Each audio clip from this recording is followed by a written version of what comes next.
So guys, welcome back sa aking channel. Ang video naman natin ngayon ay mag-replace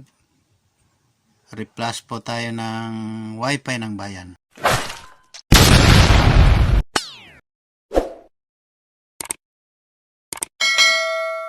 So ito po yung SD card ko. Yan po siya guys.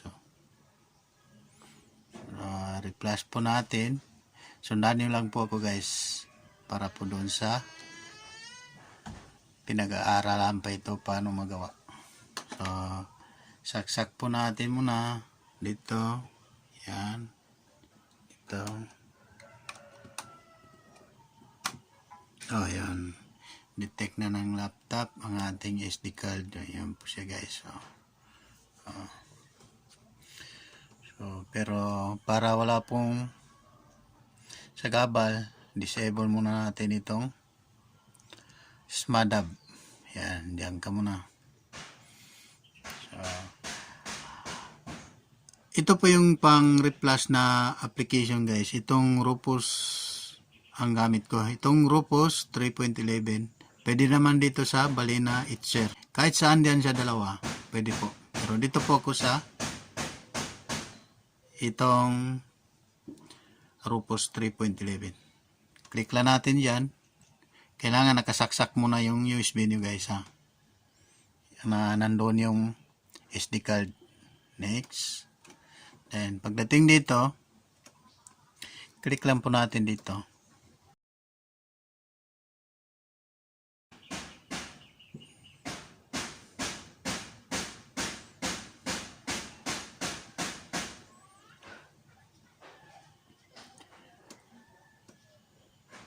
Then click natin dito sa itong drive kung saan naka-save yung ating files. Ito po. Kasi dito naka-save yung files ko guys. So dito tayo sa drive D. Ito. Then ito siya. Click natin. Then click natin dito sa open. Yun. So yun po siya guys. Kailangan natin siya i-click doon. Yun. Then, balik tayo dito sa open. Yan. So, ayun na po siya guys. Pumasok na po siya doon. So, ibig sabihin yan, ready na po siya i-plus sa ating SD card. So, dito. Dito tayo. Click natin itong start. Ayan o. Okay. So, ayan na po siya guys. Hintayin natin. Nagsisimula na po siya. Hintayin po natin yan, maabot doon sa dulo, dito.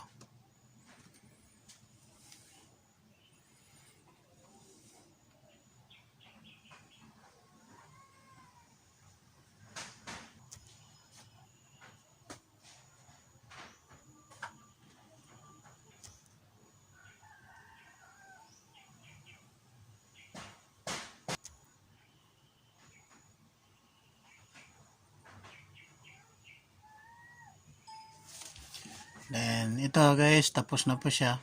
So, pagkatapos na guys, pwede natin ito siya i-click dito sa close. Close lang po natin ito siya. Ganyan. So, pwede na po natin kunin yung SD card natin. Ito po. Yan.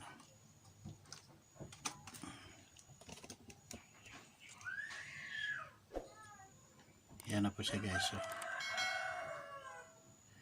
ready na po ito siya guys, ilagay sa ating bendo. Ito. So maraming salamat guys sa panonood sa aking video. Sana may natutunan po kayo.